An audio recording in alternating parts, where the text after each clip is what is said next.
आपका? उत्सव बौद्ध। उत्सव बौद्ध। आप अपना नाम के बाद बौद्ध क्यों लगाते हो? क्योंकि मैं बौद्धिस्ट हूँ, मैं भगवान को नहीं मानता हूँ। क्यों नहीं मानते हो भगवान को? मैं जानता हूँ कि वो सब गलत है, पूजा पाठ गलत है। कैसे है गलत पूजा पाठ?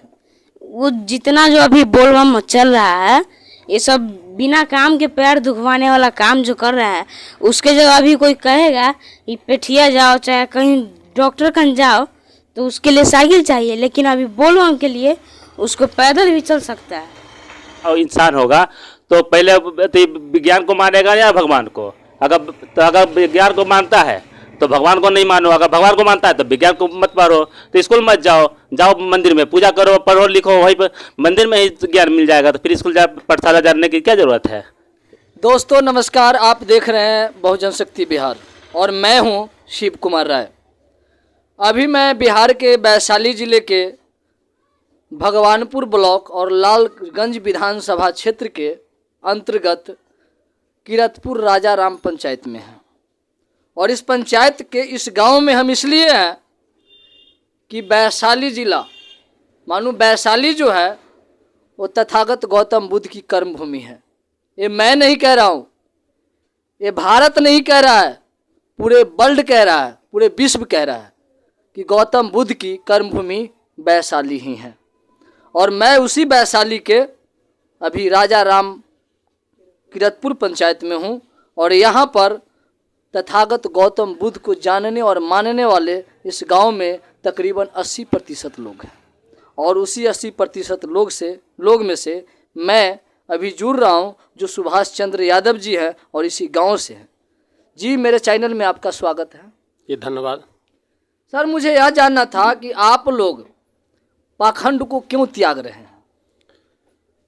अब तक तो हमारे पूर्वज इस पाखंड में पड़ के आज तक तो कुछ नहीं किया। हमने भी जब से इस संगठन से जुड़े, उसके पहले हम भी बहुत बड़ा पाखंडी थे। लगभग 5 साल बाबा धाम गए, 5 साल गरीब स्थान गए, 5 साल नवरात्रा किए, लेकिन मैं जहाँ के तहाँ रह गया, उससे मेरा कोई भी परिवर्तन नहीं आया।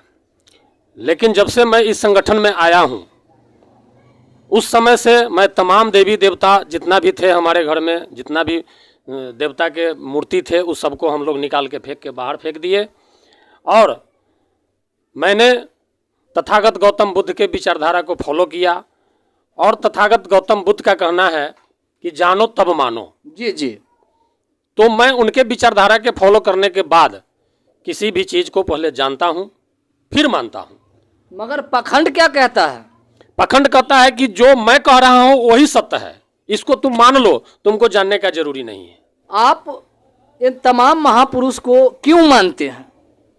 देखिए, महापुरुष को इसलिए मानते हैं कि यही महापुरुष हैं जिन्होंने लगातार हमारे जो भारत के जो मूल्यवासी है SC ST OBC समाज के जो लोग हैं 90%, जिसको गुलाम बना करके रखा गया था, इन्हीं महापुरुषों के बदौलत हमको ये आज़ादी मिली।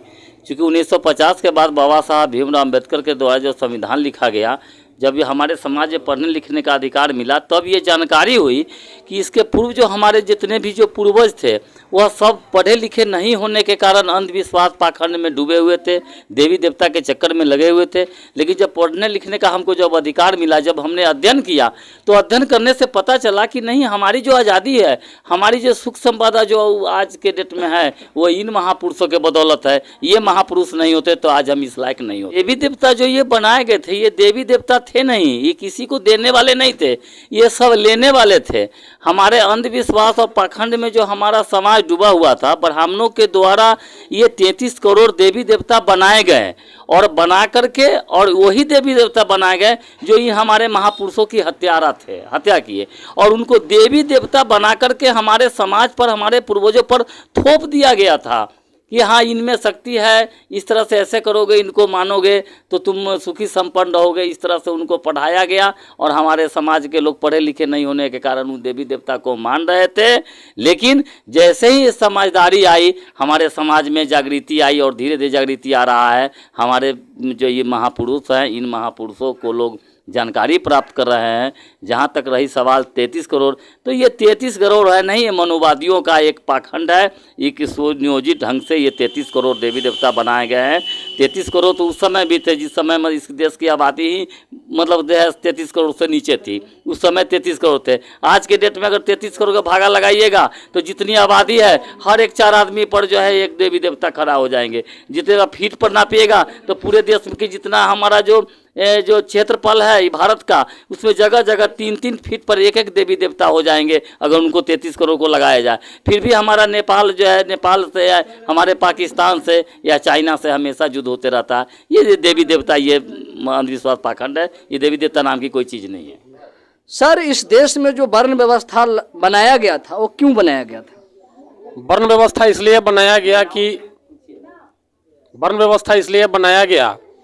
ये 85% के लोग जब तक एक जगह रहेंगे तब तक इससे हम जीत नहीं पाएंगे। सामने सामने युद्ध करके इससे हम जीत नहीं पाएंगे।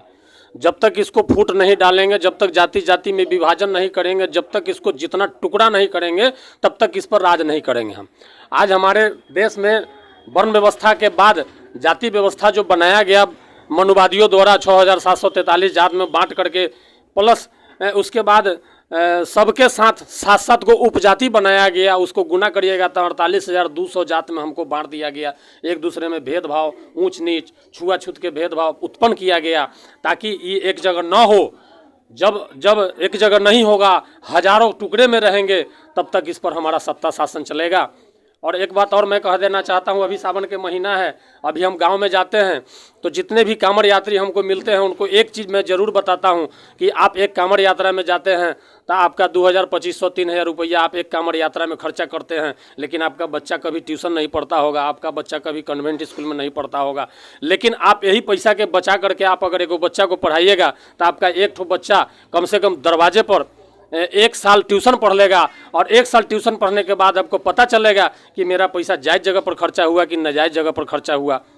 तो मैं अभी भी गांव में जन जागरण के कार्यक्रम करते हैं और ये बताते हैं कि जब ये दुनिया में सबसे बड़ा कोनो चीज़ अगर है, सबसे बड़ा शक्ति अगर कोई है तो शिक्षा है। इसलिए आप अपने बच्चों को इतना शिक्षा दीजिए कि जितना भी दुनिया के तमाम देवी देवता है आपके बच्चा के चरण पर आकर के गिरेगा कि नहीं, हमको आप अपने शरण में ले लीजिए। शिक्षा वो शक्ति है, शिक्षा वो चीज़ है। मैं ये उपदेश देता हूँ, गाँव में समाज में घूम घूम के लोग के बताने का प्रयास करता हूँ। से जानने का प्रयास कर रहा था कि वर्तमान सरकार जो अभी डबल इंजन की सरकार है और सुशासन बाबू की जो सरकार है, कफन से लेकर और रोटी तक जो जीएसटी लगाए हैं, सर इस पर आपका क्या कहना है? देखिए, जीएसटी लगाए हैं तो ये अभी जो सरकार, वर्तमान सरकार, चाहे बिहार का हो चाहे केंद्र का हो, ये सरकार पूंजीपतियों का सरकार है, गरीब का सरकार नहीं है। गरीब मर जाए इससे इसको क्या मतलब है? गरीब मरे, गरीब भूखे रहे, इससे इसको कोई मतलब नहीं है। सिर्फ और सिर्फ ये पूंजीपतियों का दलाल है, पूंजीपतियों के लिए काम करते हैं, उसके लिए चौकीदारी कर रहे हैं। और बहुजन समाज के जितने भी लोग हैं, ये मर जाए, नहीं पढ़े, अनपढ़ रहे, अज्ञानी रहे, ये तमाम तरह तरह के रणनीति के तहत हमारे बहुजन समाज के लोग को बनाने का प्रयास किया जा रहा है कि जब तक ये धर्म के आड़ में डूबा हुआ रहेगा तब तक अपना हक अधिकार नहीं खोजेगा। पढ़ लिख लेगा तो हमसे अपना अधिकार मांगना शुरू कर देगा। इसलिए आज देख रहे हैं, तमाम हम जगह जगह का न्यूज़ देख रहे हैं कि टीचर लोग को कांवड़ के सेवा में लगाया गया है, हेलीकॉप्टर से फूल बरसाया जा रहा है। ये क्या है? ये घोर पाखंड है। घोर पाखंड इसलिए है कि जितना हमारे SC ST OBC के बच्चा घोर पाखंड में लगे रहेंगे उतना ही हमारा दाल रोटी चलते रहेगा। हम इस देश के चौकीदारी करते रहेंगे, अडानी अंबानी का दलाल बन करके सारा उसके हाथ में सुपुर्द कर देंगे, बाकी बहुजन समाज के लोग को गुलाम बना लेंगे। पर इस देश अभी भी धर्म से चलता है या संविधान से चलता है? संविधान से चलता है, धर्म से कहाँ चलता है। देश संविधान से चल रहा है। तो फिर इतना देवी देवता का मंदिर, राम मंदिर, शिव मंदिर, कृष्ण मंदिर क्यों बनवाया जा रहा है सरकार की तरफ से? इसलिए कि सत्ता पर जो है जितना भी, जब भारत का जब इतिहास पढ़िएगा तो आपको जानकारी होगी, हमारे बहुजन समाज में जितने भी ये महापुरुष हैं, ये महापुरुष के द्वारा जो ब्राह्मणवादी व्यवस्था के लोगों से लड़ाई हुई, लेकिन लड़ाई में हम समय समय पर परास्त होते गए और सत्ता का मालिक हमेशा 3.5% ब्राह्मण रह गया। आज के समय में पूरे देश में जो आरएसएस है, आरएसएस कौन है? 3.5% ब्राह्मण है। और ब्राह्मण जो है भारत में स्थापित है, सत्ता पर स्थापित है, न्यायपालिका पर है, कार्यपालिका पर है, मीडिया पर है और ये विधायिका पर है। सभी जगहों पर 3.5% ब्राह्मण स्थापित है और इसी के लिए ये हमारा भारत का संविधान पूर्ण रूप में लागू नहीं हो रहा है और भारत के संविधान को दरकिनार करते हुए वो अंधविश्वास, पाखंड, पूजा पाठ को स्थापित करने का लगातार प्रयास कर रहा है। आप कल ही देखे हैं राष्ट्रपति मुर्मू के साथ, राष्ट्रपति मुर्मू को क्या उसको शुद्धिकरण किया जाता रहा ब्राह्मणों के द्वारा? तो आखिर वो कौन लोग हैं? हमारे समाज के लोग ये समझने को तैयार नहीं है कि वह कौन लोग हैं इस देश में जो एक राष्ट्रपति का शुद्धिकरण कर रहा है। तो राष्ट्रपति का शुद्धि, ये 1.5 अरब आबादी वाले में ये कुछ खास लोग हैं जो राष्ट्रपति के पद को वो शुद्धिकरण कर रहे हैं, तो वो पता चलेगा वो ब्राह्मण है। इसका मतलब है इस देश का जो शासक है वो ब्राह्मण है। राजा भले भी हो कोई बन जाए, लेकिन देश का शासक शुरू से ब्राह्मण रहा है, आज भी है। इसी की लड़ाई हम बहुजन समाज यहाँ से लड़ रहे हैं कि जिस दिन हम ये देश के शासक बन गए, राजा बन गए, हम सुखी संपन्न हो जाएंगे और 3.5% ब्राह्मण इस देश से छोड़ करके यूरेशिया चला जाएगा। इस बात का डर ब्राह्मणों को है। इसे सत्ता पर स्थापित होकर के वो अपनी ये व्यवस्था को स्थापित कर रहा है, हमारे भारतीय संविधान को दरकिनार कर रहा है, नहीं मान रहा है। क्योंकि भारतीय संविधान को अगर जिस दिन वो मान लेगा वो दिन उसका अंधविश्वास, पाखंड, ये देवी देवता का जड़ भारत से समाप्त हो जाएगा। तो चाचा जी जय भीम। जय भीम। चाचा जी, आप लोग देवी देवता को क्यों नहीं मानते हैं? देवी देवता को इसलिए नहीं मानते हैं कि हम लोग माने सब परिवार माने मूलवासी हो गए, इसलिए माने देवी देवता को हम लोग माने नहीं मानते हैं। तो देवी देवता को नहीं मानते हैं तो आपको डर नहीं लगता है? नहीं, डर कौन चीज़ का लगेगा? डर हम लोग का कुछ नहीं लगता है, डर हम लोग का नहीं लगता है। आखिर क्यों नहीं मानते हैं आप देवी देवता को? हम लोग माने जब से माने मूलवासी हुआ, माने पंडित का माने उसको देखा ये करते हुए, उस समय से माने हम लोग का एकदम दिल माने वो पंडित से फट गया। माने इसलिए माने देवी देवता को हम नहीं मानते हैं, पंडित को माने पूजा पाठ में नहीं बुलाते हैं, सब अपने करते हैं। तो बिना पंडित से आप अपने घर में शादी ब्याह कैसे करते हैं? सब अपने माने जितना हम लोग का मूलवासी का संगठन है वो लोग आता है, कराता है, सब परिवार को माने कराता है वही लोग। तो आपने देखा कि एक इस पंचायत के गार्जियन हैं, यह भी जानते हैं कि पाखंड जो है हमारा पुरखा का हत्यारा है। आने वाला जो भविष्य है और वर्तमान जो भविष्य है उसको भी कहीं ना कहीं वो अपना सिस्टम के माध्यम से उस भविष्य को हत्या करता है। सर, आप लोग देवी देवता को क्यों नहीं मानते हैं? देवी देवता को क्यों माने, कैसे माने? देवी देवता का कोई आज तक प्रूफ ही नहीं मिलता है। हमारे भाई साहब पहले हम बाहर थे तो मालूम पड़ा कि भाई साहब ऐसे ऐसे किए, भगवान के पीछे भगवान को नकार रहे हैं, गाली गुप्ता दे रहे हैं, ऐसे ऐसे बोलते हैं। हमने सोचा कि भाई मेरा भाई का दिमाग पगला गया है। मैं भी वहाँ सोचा कि भाई हो सकता है दिमाग क्रैक कर गया, ऐसा तो हो ही नहीं सकता है। फिर मैं वहाँ से बाहर से यहाँ आया, इनके अति मेरा संगठन में गया और कार्यक्रम को देखा। फिर मैं उस किताब को पढ़ा, इनको जितने महापुरुष हैं उनको किताब को पढ़ा, अति किया, तो मेरा भी दिमाग का ताला खुल गया कि नहीं, यह सच्चाई है कि भगवान दुनिया में पैदा लिया ही नहीं है। अगर पैदा लिया होता तो आज हमारे दुख का कारण जो भारत है वो दुख का कारण नहीं बनता, सुख संपन्न होता। लेकिन जब कुछ होता है तो हम लोग हॉस्पिटल में जाते हैं, कुछ होता है तो हम अपने अति से करते हैं, काम करते हैं तो अपनी मेहनत से करते हैं। फिर देवी देवता का अस्तित्व नहीं है। तो फिर इतने लोग जो हैं वो बेवकूफ़ हैं जो मानते हैं, समझ नहीं है। अगर तर्क के आधार पर उसको विज्ञान अगर पढ़ा लिखा इंसान होगा तो पहले विज्ञान को मानेगा या भगवान को? अगर विज्ञान को मानता है तो भगवान को नहीं मानो, अगर भगवान को मानता है तो विज्ञान को मत पढ़ो, तो स्कूल मत जाओ मंदिर में पूजा करो, पढ़ो लिखो, वहीं पर मंदिर में ही ज्ञान मिल जाएगा। तो फिर स्कूल पाठशाला जाने की क्या जरूरत है? ते बच्चे हैं, मैं उनसे जुड़ रहा हूँ। बाबू, क्या नाम है आपका? उत्सव बौद्ध। उत्सव बौद्ध।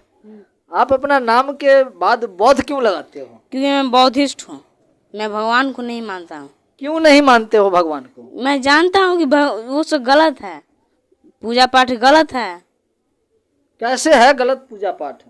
वो जितना जो अभी बोलबम चल रहा है, ये सब बिना काम के पैर दुखवाने वाला काम जो कर रहा है, उसके जगह अभी कोई कहेगा कि पेठिया जाओ चाहे कहीं डॉक्टर कन जाओ, तो उसके लिए साइकिल चाहिए, लेकिन अभी बोलबम के लिए उसको पैदल भी चल सकता है।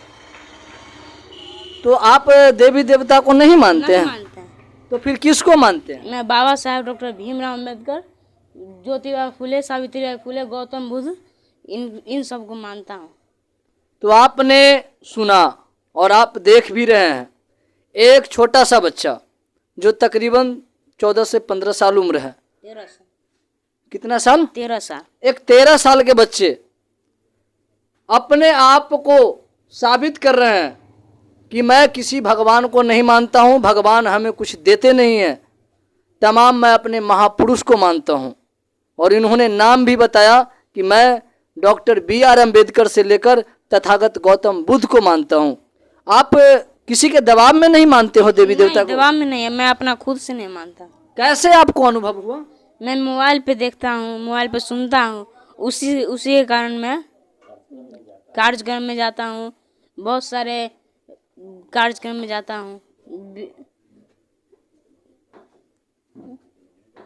विद्वानों का बात सुनता हूँ, और बहुत सारे बड़े बड़े लोग हैं, उनका बात सुनकर मैं अध्ययन करता हूँ। तो आपने इन बच्चों को सुना। मैं शिव कुमार राय, बहुजन शक्ति बिहार से, जय भारत जय संविधान, कैमरामैन राजेश जी के साथ।